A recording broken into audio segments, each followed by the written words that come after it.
C'est dur de savoir par où commencer, mais moi je pourrais dire par exemple que mon corps et moi ça a été un combat pendant très longtemps parce que toute ma période, c'est derrière moi maintenant, mais en gros pendant des années c'était beaucoup plus... j'étais pleine de haine en fait contre mon reflet parce que je m'acceptais pas comme j'étais, parce que j'aimais pas du tout mon image. Euh, J'arrivais pas à être bien et à être heureuse dans mon corps. Je pense que c'est lié aussi au fait que j'étais quelqu'un qui se sentait très seule. Et donc du coup, j'ai pu penser que c'était lié à mon apparence. Et, euh, et du coup, ça m'a amené à faire tout un tas de choses en fait que je regrette pas aujourd'hui, mais qui sont des séquelles qui sont laissées sur moi et en moi. Très simplement, en fait, j'ai eu beaucoup de troubles du comportement alimentaire. C'est le plus gros. Je pense que c'est un des plus gros combats de ma vie parce que j'en suis pas sortie aujourd'hui. En fait, c'est quelque chose qui est encore là, même si maintenant je suis beaucoup plus en harmonie avec moi-même. Et mais du coup, ouais, par rapport à ça, en fait, je mangeais beaucoup trop. Alors, je suis plus très sûre du terme, mais je crois qu'on parle de crise d'hyperphagie. Phagie, ça veut dire manger, hyperphagie, ça veut dire trop manger. Et ouais, en fait, j'ingurgitais des quantités de calories beaucoup trop importantes par rapport à mes dépenses énergétiques. Parce que, en fait, moi, depuis toujours, la nourriture, c'est un peu mon refuge. C'est. Je vais aller manger quand je suis triste, je vais aller manger quand je suis fatiguée, je vais aller manger quand je suis en colère, je mange quand j'ai pas faim. Et pendant même des années, en fait, j'avais plus du tout. J'avais complètement détruit en fait le cycle de sensation de faim, nutrition, digestion, sensation de faim, nutrition, digestion. Et du coup, je mangeais en fait même plus par automatisme, ce qui n'aide pas du coup en fait dans la continuité des troubles du comportement alimentaire. Et, et ouais, j'aimais pas mon corps quoi. Et du coup, ça n'aidait pas du tout parce que du coup, je prenais du poids, je prenais du gras, j'arrivais pas à l'éliminer, etc. Du coup, après, je faisais du sport comme une malade et ça n'aidait pas non plus parce que c'était pas équilibré en fait, c'était par période. Et puis après, j'arrêtais complètement parce que j'arrivais pas à tenir parce que forcément, je me demandais de faire des trucs de ouf pendant 2 semaines et c'était pas possible.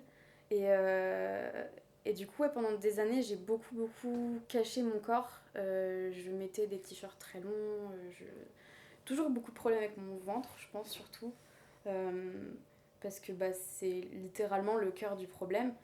C'est là où sont les intestins, les viscères. Et j'avais tout le temps le ventre gonflé, vu qu'en fait je mangeais tout le temps, donc il était constamment en pleine digestion. Et, euh, et j'assumais pas du tout. Et, euh, et je pense que en fait, ça n'aidait pas du tout dans le sens où j'avais déjà beaucoup conscience du regard des autres. Moi, j'étais pas à l'aise avec mon image. Ça se voyait parce que j'essayais de le cacher, mais du coup, ça m'aidait pas en fait à.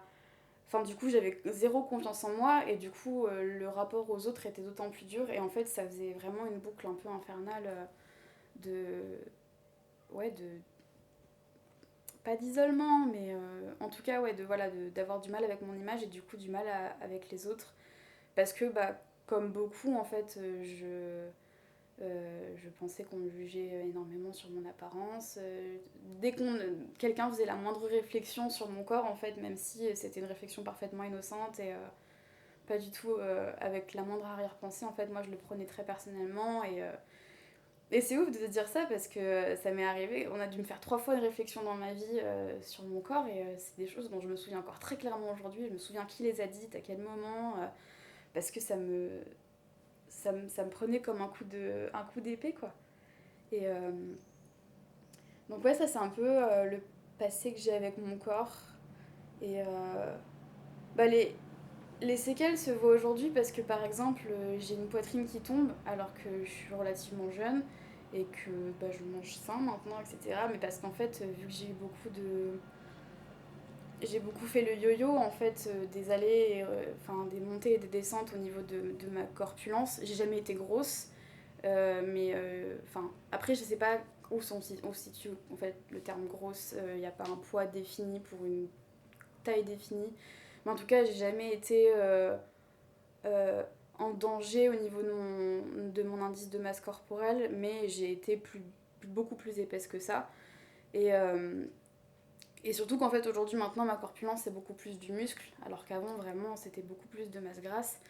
Mais du coup, ouais, ça se voit parce que j'ai la poitrine qui tombe comme si j'étais beaucoup plus vieille ou comme si, je sais pas.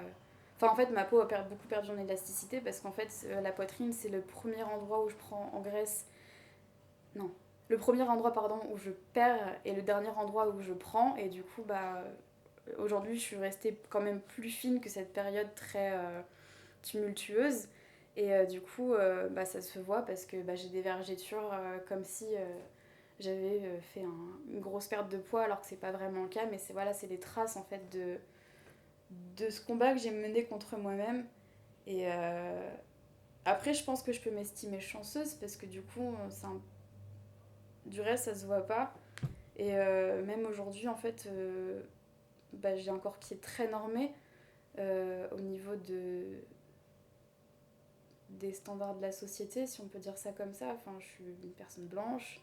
Euh, je suis pas très grande, mais je suis relativement fine pour ma taille. J'ai pas de. Enfin, quand on me voit comme ça, en tout cas, je pense pas qu'il y ait quelque chose qui puisse choquer ou qui soit vraiment. Non, c'est pas les mots que j'aimerais utiliser, je sais pas comment le dire. Mais en tout cas, voilà, je pense que j'ai encore vachement normé. Et, et j'ai jamais trop voulu non plus ressembler aux standards, ça va. Mais en tout cas, ouais, il y a une période de ma vie où je voulais vraiment être super fine. Enfin, moi, mon rêve, c'était d'être une skinny et une fille très mince et tout. Et, euh, et en fait, aujourd'hui, c'est plus le cas du tout. Et ça me fait très plaisir aussi, c'est d'avoir changé cette. Parce que je pense que du coup, avant, en fait, cette envie venait justement de comment moi je me représentais un corps qui était beau pour une femme, mais à travers le prisme de en fait comment les médias me faisaient me représenter cette image-là. Et maintenant, en fait, je suis beaucoup sortie de ça. Et c'est très beau, hein, une femme comme ça, mais c'est plus que moi je vise pour ma personne en tout cas. Parce que bah, déjà, je sais que je ne ferai jamais 1m75, donc ça c'est réglé. Mais il y a aussi ce côté, maintenant, moi, mon objectif, c'est plus de gagner en puissance en fait, parce que j'ai découvert vraiment le plaisir euh, de sentir que j'ai du muscle et que j'ai de la force. Et c'est ça qui me plaît en fait, c'est ce côté force. Et ouais, il y a vraiment cette satisfaction. Je pense que c'est beaucoup lié aussi, en tout cas pour moi, c'est que j'aime beaucoup mon indépendance. J'aime beaucoup. En fait, j'aime beaucoup pouvoir faire ce que j'ai envie de faire toute seule. J'aime bien ne pas avoir à demander à quelqu'un de le faire pour moi. Et du coup, quelque part, avoir de la force physiquement et mentalement aussi, ça me permet ça. Ça me permet de faire le plus de choses possibles toute seule. Un peu le cliché de ouvrir un bocal, bah, faut demander au garçon qui est grand et fort. Non, moi je veux pouvoir ouvrir mon bocal toute seule. Euh, je me suis rendu compte qu'en fait mes jambes me posaient plus de problème parce que c'est devenu. En fait, ça a beaucoup été juste changer mon regard sur elles. Ça a été plus. Non, c'est pas un poids en fait. Mes jambes, c'est mes meilleures amies parce que c'est grâce à elles que je peux marcher et que je peux me déplacer et que je peux aller où je veux. Et en fait, maintenant, je me dis, mais ouais, je les aime trop parce qu'on peut faire le tour du monde ensemble et c'est génial. Enfin, franchement, en fait, mes jambes, c'est quasiment que du muscle maintenant. Et bah, certes, elles sont un peu robustes parce que je suis pas très grande déjà, donc c'est pas facile d'avoir des jambes fines. Et puis en plus, bah voilà, je suis musclée des jambes. Et, et, et en fait, aujourd'hui, ouais, je les aime comme ça. Bon, bah, c'est pas facile toujours de s'habiller dans les magasins parce que les marques n'ont toujours pas décidé de faire des pantalons qui ne font pas 15 mètres de long, mais dans lesquels je peux rentrer la partie basse de mon corps, mais c'est pas grave. Mais ouais, maintenant, ça va vachement mieux, en tout cas avec mes jambes, ce qui n'était pas gagné avant. Au final, je pense que ce qui m'a le plus aidé à m'accepter et surtout à m'aimer en fait, parce que c'est pas la même chose pour moi de s'accepter et ensuite, enfin c'est deux étapes différentes. C'est les modifications corporelles en fait, tout ce qui va toucher au tatouage, au piercing, aux couleurs de cheveux, mais aussi après ça peut être les scarifications, ça peut être enfin, des choses qui sont entre guillemets plus poussées. Et, et moi je sais que en tout cas le fait d'être tatouée, de commencer à me tatouer et d'avoir des piercings, ça m'a beaucoup apporté. Parce qu'en fait, c'est un peu. C'est aussi une façon encore plus intense, encore plus intime de m'approprier mon propre corps, de faire en sorte que c'est le mien. Je le personnalise en fait vraiment comme je. C'est des ornements, c'est des bijoux épidermiques que je porte. Et, et en fait, au-delà du fait que c'est, pour ce qui est du tatouage en tout cas, au-delà du fait que ce soit des marques indélébiles que, qui représentent soit un souvenir, soit une expérience, soit parfois c'est aussi entre guillemets simplement que je veux avoir le travail d'un artiste ou d'une artiste en particulier sur ma peau parce que je l'estime et, et que je trouve ça incroyable en fait de pouvoir exister en tant que collaboration entre un artiste et ma peau et en fait ça fait de moi à mes yeux une sorte de petit musée vivant et mobile qui se garnit en œuvre avec le temps et moi déjà je trouve ça incroyable et ça me fait très plaisir de porter des œuvres de gens que j'aime et que j'admire et il y a aussi ce côté bah en fait de se faire tatouer ça fait mal mais c'est plus se faire mal entre guillemets comme je le faisais avant en me torturant, c'est une douleur qui est beaucoup plus thérapeutique et qui est beaucoup plus gratifiante au final et le résultat n'a rien à voir mais ouais en tout cas les modifications corporelles m'ont beaucoup apporté au niveau d'acceptation et d'amour pour moi-même et pour mon corps.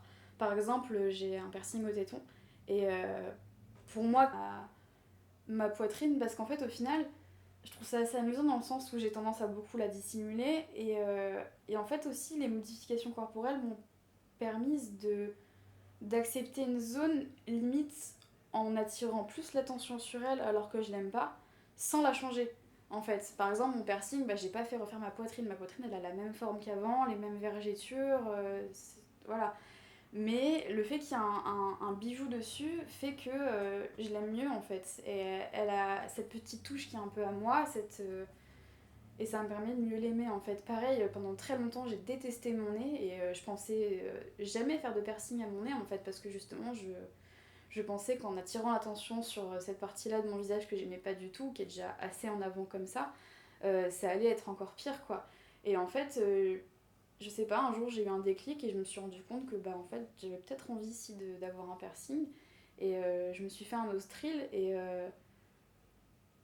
en fait depuis je ne déteste plus du tout mon nez et j'ai même du mal à me souvenir de cette époque où j'étais au point où j'envisageais la chirurgie, je le trouvais vraiment énorme, enfin je m'en faisais quelque chose de colossal quoi, alors qu'en fait non, maintenant je le sais, j'ai un nez quand même qui est relativement normal et proportionné. J'ai pas un très long nez, j'ai pas un nez bossu.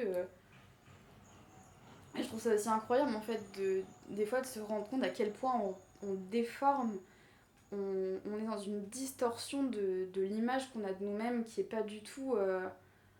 Bah, la réalité c'est dur à utiliser parce qu'on a chacun la nôtre et qu'on sait pas comment on est perçu par les autres, mais en tout cas, disons que. Ouais, de voir à quel point on n'est pas du tout objectif vis-à-vis de nous-mêmes et que bah, c'est je pense que ça rejoint un peu la dysphorie en fait, cette espèce de déformation qu'on peut avoir de son corps dans le miroir. Moi je sais que j'en fais encore des fois, je me regarde dans le miroir et j'ai l'impression d'avoir des zones de mon corps qui sont absolument énormes alors qu'en réalité, vu que c'est quand même des choses qui sont beaucoup derrière moi, je sais que c'est pas vrai en fait, que c'est... Et c'est ouf en fait parce que je pensais pas... je pensais pas ne pas pouvoir compter sur mes yeux en fait. Je sais pas trop comment le dire, mais sentir ce côté. Mes yeux perçoivent quelque chose, mais peut-être qu'après, derrière, c'est aussi. Euh, il y a une différence entre l'image en elle-même que je perçois de moi-même et ce que j'en fais en fait. L'idée que je m'en fais, comment je l'utilise ensuite, consciemment ou inconsciemment. Et ouais, des fois. Je me vois complètement déformée quoi. Alors que non, je suis la même que la veille et je serai pareil demain et il n'y a rien de grave en fait. Et moi je sais que la plupart du temps quand je m'arrête sur quelqu'un dans la rue, que mon regard s'attarde sur une personne, c'est plus parce que je suis intéressée par son style, par son look, parce que je trouve qu'elle a quelque chose d'original ou que j'aime bien sa façon de s'être habillée, sa coupe de cheveux, ou même ses tatouages justement, parce que j'en ai aussi et que je suis là, waouh, elle a des beaux trucs aussi, ou il. Et, euh, et en fait, je crois que je m'arrête quasiment jamais sur des défauts, mais beaucoup plus sur des choses qui m'attirent parce qu'elles me plaisent ou que je trouve ça, ouais, que je trouve ça beau ou intéressant. Et aussi parce que bah, j'ai beaucoup travaillé sur le regard que je porte aux gens, j'essaie de moins juger. Je pense pas qu'on puisse non plus être dans le zéro jugement, mais, mais en tout cas, enfin, c'est vachement l'optique de ne fais pas aux autres ce que tu n'aimerais pas qu'on te fasse à toi-même. Moi, j'ai pas envie qu'on me juge, du coup, je juge pas les gens. Et,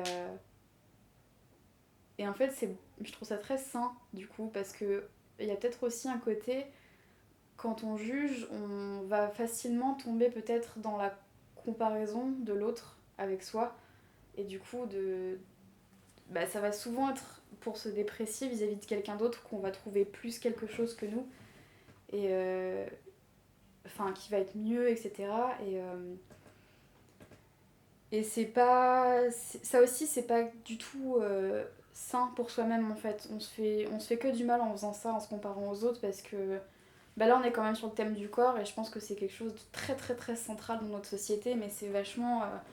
Euh, on a trop tendance, et on est trop poussé par les médias, par les magazines, par les réseaux aussi, beaucoup maintenant, malheureusement, par tout ce qui est les influenceurs et influenceuses, par. Ces gens qui ont accès à des chirurgies esthétiques et à des soins hebdomadaires extrêmement onéreux pour avoir une peau extrêmement lisse, aucun pore apparent, aucun poil, euh, voilà, qui sont fait modeler à l'image qu'ils ont souhaité, mais parce qu'ils sont passés sur le billard. Et je juge pas du tout ces gens-là, justement, enfin, je veux dire, ils ont accès à ça, ils ont le corps dont ils rêvaient, tant mieux pour eux. Mais il faut pas se comparer à ça, en fait, à mes yeux, il faut essayer au maximum de s'aimer comme on est parce que en fait pour moi quelque chose qui fait qu'on est beau en tant qu'humain c'est la diversité qu'on a à offrir.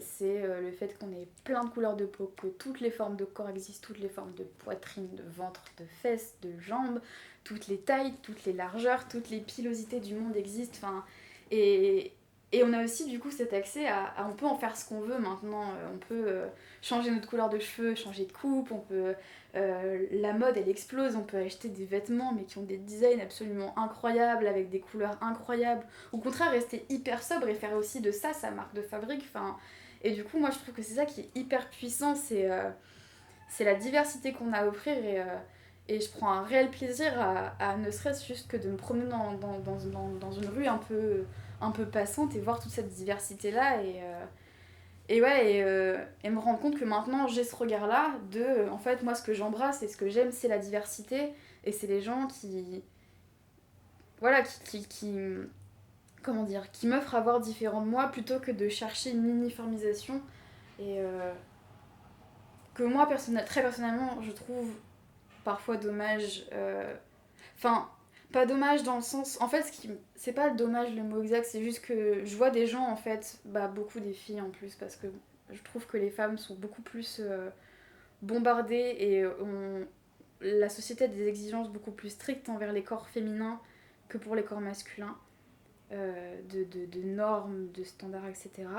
Mais du coup, en fait, ça me fait de la peine de voir des personnes, souvent des filles ou des personnes, voilà, qui, comment dire, qui sont pas forcément plus jeunes que moi, mais qui suivent un peu le parcours que j'ai eu moi quelques années avant, qui se comparent énormément et qui cherchent à atteindre quelque chose qui sera jamais atteignable parce qu'il y a beaucoup de photos qui sont retouchées, parce qu'il y a beaucoup de chirurgie, parce que ci, parce que ça, ou même des gens qui sont naturellement entre guillemets dans les standards de beauté, mais qui tout simplement sont nés comme ça en fait, et ont le luxe aujourd'hui de rentrer dans les normes, dans les standards et c'est pas le cas de tout le monde en fait, c'est aussi ça la diversité, c'est qu'on est tous avec comment dire, un lot de bases différents, notre corps il va évoluer différemment, on n'a pas le même squelette, le même organisme, le même métabolisme, etc. Et, Et ouais, et c'est ces gens-là, en fait, souvent ces femmes, ces filles qui se comparent énormément du coup à des images et en fait qui se rendent malheureuses parce qu'elles n'arrivent pas à y ressembler et qui au final aussi vont entrer dans ce cercle vicieux de même si en fait elles vont finir par y ressembler plus ou moins, en fait elles seront tellement enfermées dans la spirale qu'elles vont pas s'en rendre compte et qu'elles trouveront toujours à redire, toujours pas assez, toujours jamais satisfaites en fait de l'image qu'elles se renvoient à elles-mêmes. Et ouais, ça c'est un truc qui me rend vachement triste.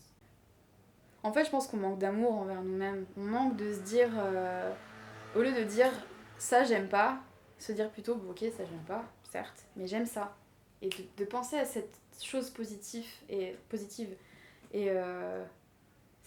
c'est vachement dur à faire parce qu'on n'y est pas habitué en fait. On est super habitué à se déprécier, mais pas à s'apprécier, pas à se faire des compliments à soi-même. Enfin, ça, quand on se le dit au début, on a l'impression d'être hyper narcissique, on se dit oh là là, ça va pas du tout, moi je veux rester humble. En fait, c'est pas du narcissisme, c'est juste être en harmonie avec soi-même. Et plus on s'accepte et plus on s'aime comme on est, plus on pourra aller de l'avant. Et enfin, moi je le prends pour moi, mais moi je pense que j'ai aussi commencé à réussir à changer des choses chez moi quand j'ai commencé à moins me détester en fait. À moins détester chaque pore de ma peau, chaque cellule et à commencer à dire ouais bon bah c'est comme ça, ok. Moi aujourd'hui je m'aime beaucoup plus qu'avant et je suis vachement contente de ça et d'en être arrivée là.